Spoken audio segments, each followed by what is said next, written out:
despierta bruscamente, se duerme en el día, y hemos visto que hay cambios en el envejecimiento. ¿Este paciente tiene o no tiene insomnio? Esa es la primera pregunta. La siguiente. Seguimos. Entonces, ¿qué es el insomnio? Porque hemos hablado bastante de insomnio, pero ¿qué es el insomnio? ¿Cómo podemos conceptualizar lo que es insomnio? El insomnio es una dificultad continuar en la conciliación y mantenimiento o calidad del sueño. ¿No? Hay personas que no pueden conciliar el sueño, hay personas que logran conciliar pero no pueden mantenerse el sueño. Entonces esto se llama insomnio, pese a disponer de tiempo y oportunidad para dormir adecuadamente. Esta es una definición de la Academia Americana de Medicina del Sueño. La siguiente. Y se caracteriza por una dificultad continuada en la conciliación, mantenimiento o calidad del sueño, ¿no? Básicamente lo mismo. ¿Seguimos? Entonces, en el Perú hemos hecho estudios, hicimos un estudio sobre 400 personas a nivel nacional el año 2004, y encontramos que insomnio en personas mayores era cerca del 50%. Entonces, realmente es muy frecuente que las personas no puedan conciliar, no puedan mantener una calidad del sueño en adultos mayores en el Perú. Entonces es muy importante, como mencionaba el doctor Pomalina, tener información nuestra, qué sucede en el Perú. La siguiente.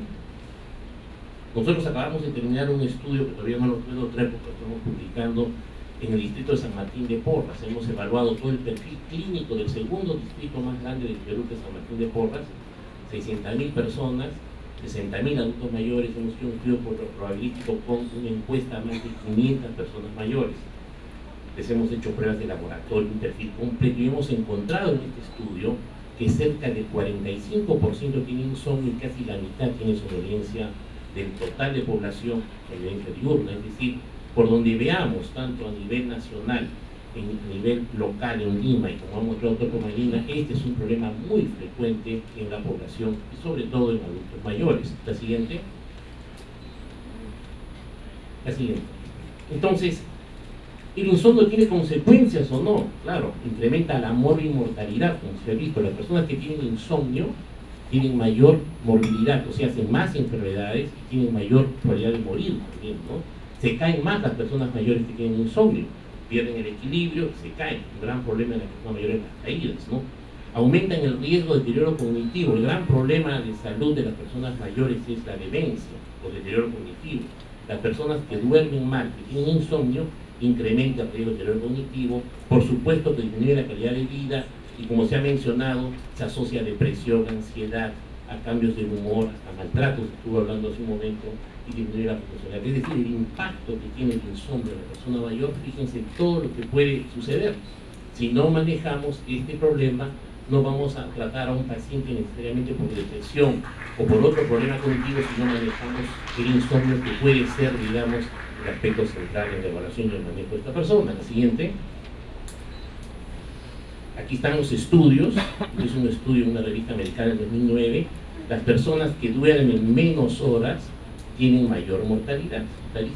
¿No? O sea, los estudios muestran claramente que si una persona duerme 4 horas, tiene 2.4 veces más mortalidad que una persona que duerme 7 o 8 horas. Fíjense, clarísimos los estudios. La siguiente.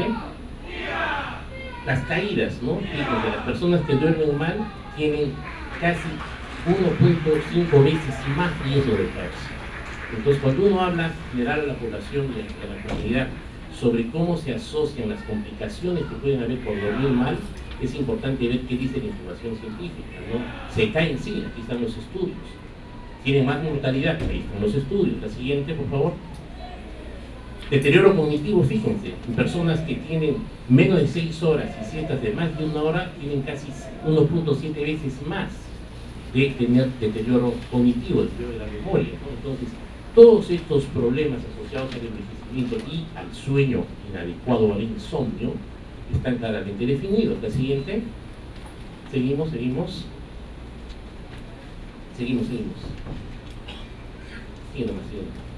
Ahora, las personas que tienen insomnio tienen más problemas cardíacos, fíjense, tienen más de 60% de probabilidad de hacer hipertensión arterial una persona que tiene un sueño inadecuado. Hay estudios nacionales sobre hipertensión arterial, casi el 23% de la población nacional en el Perú, en 18 años tiene hipertensión arterial, Cuando se aumenta la edad, ya no son 23%, es encima del 50-70% de hipertensión arterial, que le llaman el asesino silente. Bueno, esa hipertensión arterial se presenta con más frecuencia en las personas que tienen problemas de sueño, insomnio y hipertensión arterial. Entonces, si yo tengo un paciente que tiene hipertensión arterial y no evalúo el problema de sueño, estoy haciendo un tratamiento completamente inadecuado y probablemente no voy a controlar bien la presión por más fármacos que le den si no manejo un problema que es el gatillo o el desencadenante, probablemente de que no pueda controlar este problema, ¿no? Diabetes mellitus también, comienzan a haber estudios en que el inadecuado control de la glucosa en las personas también podría estar influenciado por problemas de sueño. No quiere decir que el insomnio dé diabetes. Lo que estoy diciendo es que las personas que son diabéticas tienen mayor dificultad de controlarse si tienen insomnio. Ese es lo que estoy conversando. La siguiente. Y bueno, en fin, la parte socioeconómica también influye y es algo que se está evaluando con determinantes sociales. La siguiente. Seguimos. Entonces, hay criterios diagnósticos de insomnio. Dale, por favor, sigue.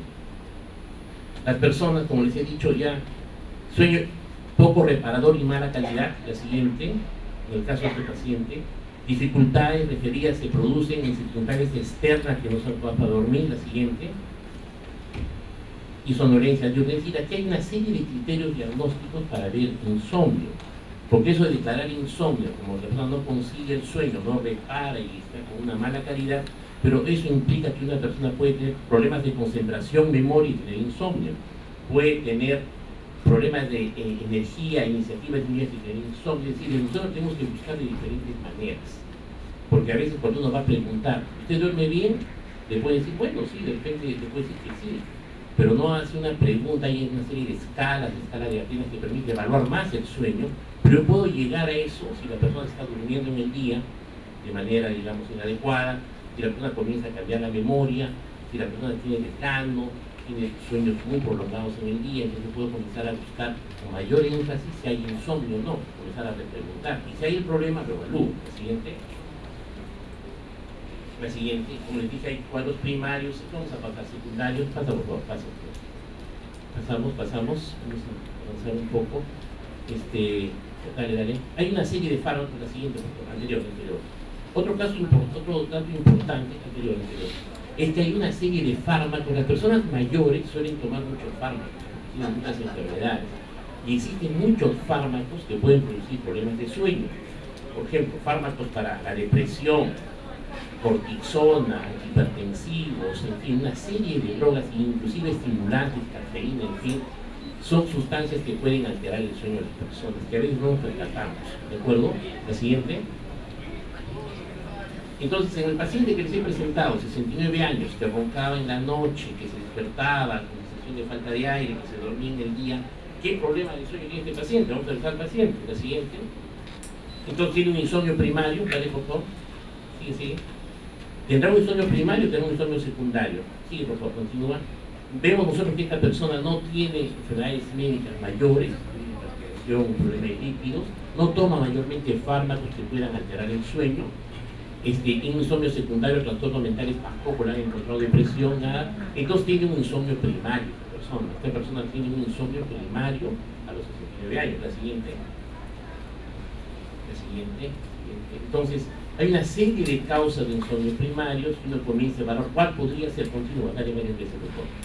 Entonces, de todas estas causas uno va viendo qué podría ser, y vamos a encontrar que este paciente tiene un problema de insomnio primario relacionado a un desorden respiratorio, porque tiene despertares bruscos, tiene sensación de asfixia, y después se va a hacer un estudio, seguramente después el doctor Vizcarra lo va a explayar, y se encuentra que este paciente tiene un desorden primario del sueño asociado a un problema respiratorio. La siguiente. Continuamos. Entonces, puede ser un síndrome de apnea obstructiva del sueño, una apnea central, una apnea mixta.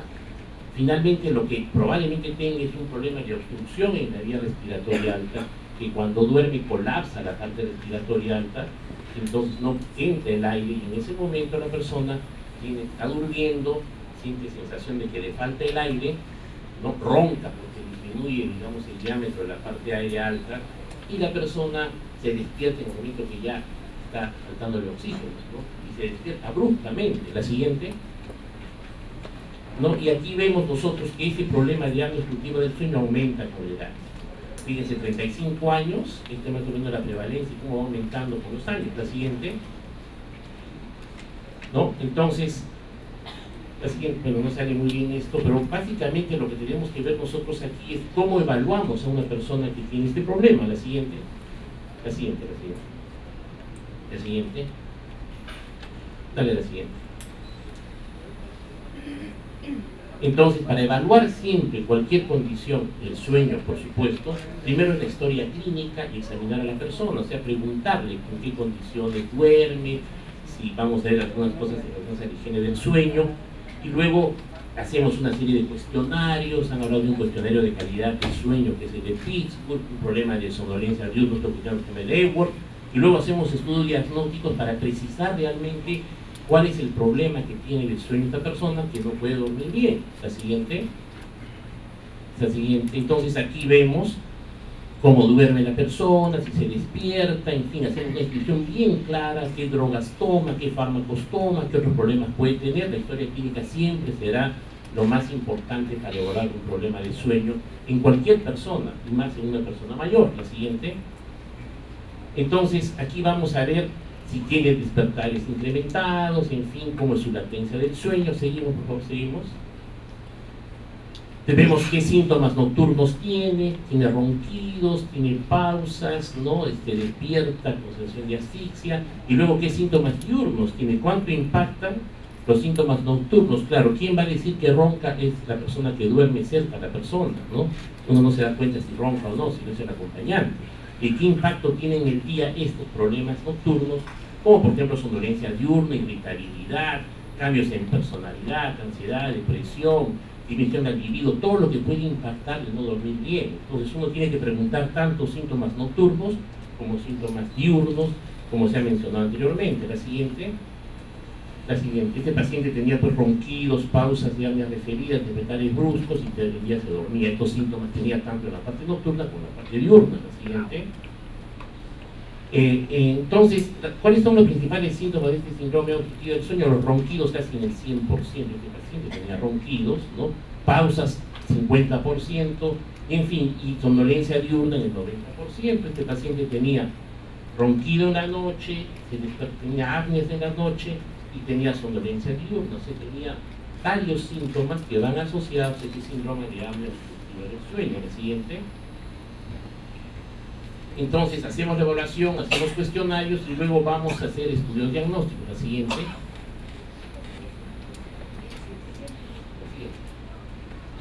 Bueno, estas son las escalas para ver realmente si la persona se duerme o no en el día de manera normal. Hay unas escalas, hay escala de Stanford, en fin, pero eso ya lo hemos determinado. La siguiente.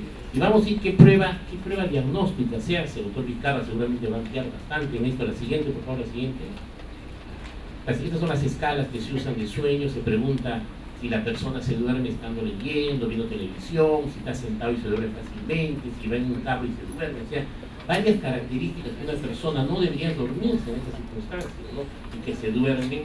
Entonces esta persona, de acuerdo a una escala y un puntaje, se puede saber si esta persona tiene o no somnolencia diurna. Eso sí validable, pero inclusive la siguiente. Aquí eso se valida en puntaje, si uno puede ver si hay una somnolencia leve, moderada o severa. Este paciente tenía una somnolencia leve. La siguiente. Y bueno, y se hace una graduación de somnolencia en relación a si es leve, moderada o severa. La siguiente, la siguiente, la siguiente. Entonces luego hacemos una exploración física para ver, hemos visto ya la historia clínica, exploramos a la persona. La siguiente, la siguiente. La siguiente. Entonces vamos a ver que esta persona tiene un índice de masa corporal alto. O sea, el índice de masa corporal es la relación del peso sobre la talla al cuadrado. Uno se pesa a una persona, le mide la talla, esa relación de peso talla al cuadrado dice el índice de masa corporal. La persona que tiene más de 25 tienen ya sobrepeso, que tienen más de 30 tienen obesidad, las de más de 40 obesidad mórbida. Y también este paciente tenía sobrepeso. Luego se mide la distancia del hueso ioides a la mandíbula. La siguiente. La siguiente. En este caso no tenía este problema y se hace un perímetro cervical, se mide también cuánto mide el cuello. Siguiente, siguiente. Y de acuerdo a ello uno puede saber si esta persona tiene una probabilidad clínica alta, de acuerdo al perímetro cervical ajustado, para tener este problema, ¿no? Por ejemplo, fíjense que las personas que tienen menos de 43 centímetros de diámetro son de baja probabilidad de hacer este problema de ronquido. Las personas que tienen más de 48 tienen alta probabilidad. La siguiente, este paciente tenía más de 48 centímetros, este paciente tiene una alta probabilidad de hacer un problema de apnea del sueño, porque además tenía un perímetro muy alto. En fin, entonces se hace una sospecha diagnóstica, se ve el riesgo de acuerdo a este diámetro o a esta circunferencia cervical, y de acuerdo a la somnolencia diurna o nocturna vemos si esta persona necesita una polisonografía, que finalmente va a ser el método para confirmar si tiene una apnea del sueño. La siguiente. También hay una clasificación viendo el paladar de las personas, uno ve la boca, el paladar, y de acuerdo a eso puede ver si hay o no hay, digamos, un riesgo mayor de hacer este problema. La siguiente. En este caso, bueno, en fin, seguimos. Vamos a ver la polisonografía. Continuamos.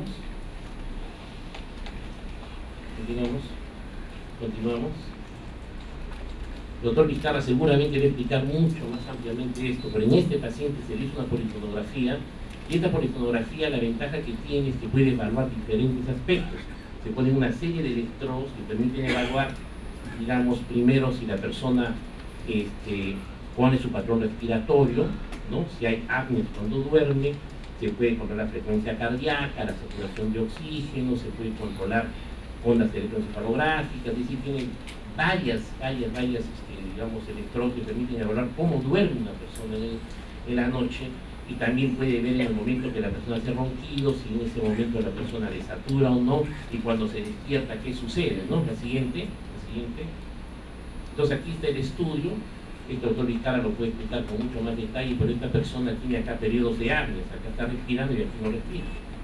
Tiene varias apneas y se mide cuántas apneas y hipopneas hace en una hora, y de acuerdo al índice de apnea y hipopnea, cuántas veces o no respira o hace ventilaciones muy leves en la noche, uno puede saber si esta persona está haciendo apnea del sueño, apnea obstructiva, y en este caso claramente hace, y en el momento que hace las apneas, baja tremendamente la saturación de oxígeno, y después de que le pase el apnea, el paciente se despierta bruscamente, y en ese momento va a tener arritmias cardíacas, le va a subir la presión arterial, y es en el momento en que las personas al despertarse bruscamente pueden hacer accidentes cerebrovasculares, infartos miocárdico, una serie de complicaciones, ¿no?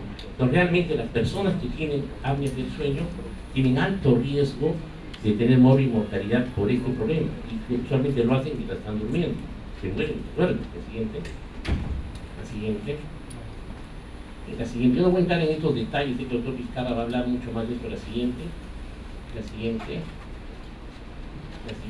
les va a hablar sobre toda la prevalencia que hay de esto en la población. La siguiente. Dale. Quiero mostrar un poquito la higiene del sueño. Aquí se ve claramente cómo, fíjense, los números de casos de apnea y hipopnea del sueño, cómo va aumentando conforme aumenta la edad.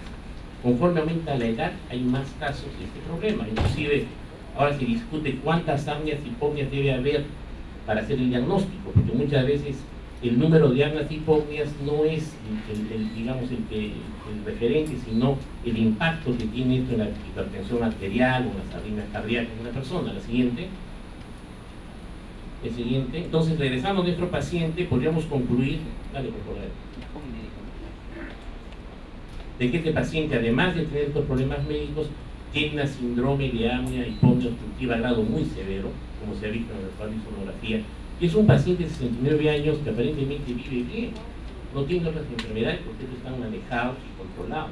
Pero si no manejamos este problema, este paciente va a terminar haciendo un accidente cerebrovascular, un infarto cerebral, un infarto miocárdico, va a alterar su calidad de vida y va a complicar completamente todo lo que le queda de vida, ¿no?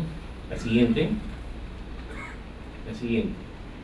Estos son todos los problemas que puede dar el problema de apnea del sueño, ¿no? Claramente se han demostrado que puede dar hipertensión pulmonar, insuficiencia cardíaca, enfermedad cerebral, en fin, todas las complicaciones. La siguiente. Y aquí está claramente cómo se puede medir, de acuerdo, por ejemplo, aquí está para insuficiencia cardíaca, cuando hay mayor severidad de apnea del sueño va a haber mayor problema de insuficiencia cardíaca. La siguiente,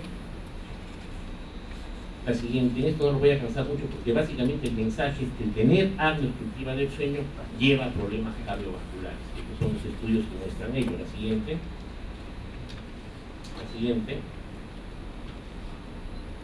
Aquí, por ejemplo, bueno, ahí veíamos el anterior, por favor. Este es un estudio interesante porque miren la probabilidad de sobrevivir de las personas que tienen el síndrome van a vivir menos en el tiempo. Los han seguido hasta por 6 años. Las personas que tienen apnea del sueño tienen menos sobrevida que las personas que no las tienen, ¿no? Claramente, este es un estudio de que llamamos un Kaplan-Meier que ve la amor y mortalidad en el tiempo de las personas. La siguiente. ¿Cómo tratar estos problemas del sueño? Tampoco voy a entrar en ese tema. Dale, por favor. La siguiente. Se puede tratar de manera farmacológica, ¿no? Porque este es un tema bien importante que el doctor Marina también mencionó. La higiene del sueño, ¿no? Es un tema que a veces no nos preocupamos tanto. ¿Qué hacer desde el punto de vista de higiene del sueño para que una persona duerma bien? La siguiente. Entonces, ¿qué es lo que se recomienda? Mantener una hora regular de acostarse y despertarse, vaya a la cama cuando sienta sueño, levántese cuando no sea capaz de conciliarlo, luego tratar por 20 minutos, en fin. La idea es que la cama hay que usarla para dormir. No hay que ir a la cama a ver televisión, escuchar música, porque eso ya altera y no es una buena higiene del sueño. No hacer ejercicios antes de dormir, no comer antes de dormir. Hay una serie de pautas que son fundamentales para poder dormir bien. La siguiente. No dormir en el día, se recomienda no siestas de más de 10 a 15 minutos. Una persona que duerme mucho en el día ya no va a dormir en la noche, ¿no? No realizar ejercicio regular antes de dormir, ¿no? No tomar cafeína, no tomar ninguna sustancia que pueda alterar el sueño antes de dormir. La siguiente.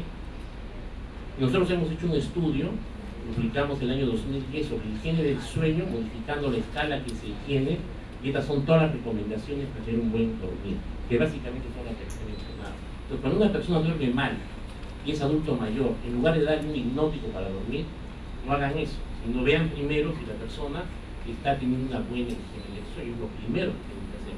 Y si una persona tiene sobrepeso, como en el caso de este paciente, una de las cosas que ayuda mucho es bajar de peso, porque las personas que tienen sobrepeso, obesidad, pueden tener somáticos, pueden tener problemas. Ok, la siguiente, porque vamos a quedar acá. Pasa nomás el siguiente. Yo no voy a entrar en más detalles. Pasa, por favor. Pasa. La siguiente. La conclusión. Vamos a las conclusiones.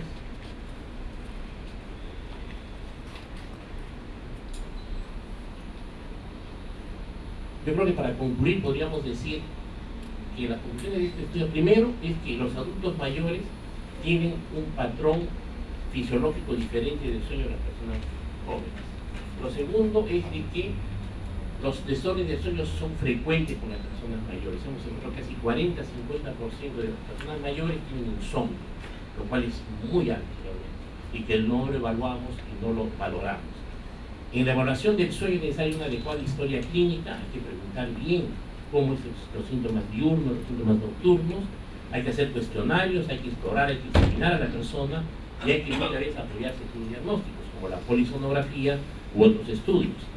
Y estos desórdenes del sueño pueden ser primarios o secundarios. El manejo puede ser no farmacológico y farmacológico, pero siempre pensemos que es mejor empezar con lo no farmacológico y no entrar con lo farmacológico.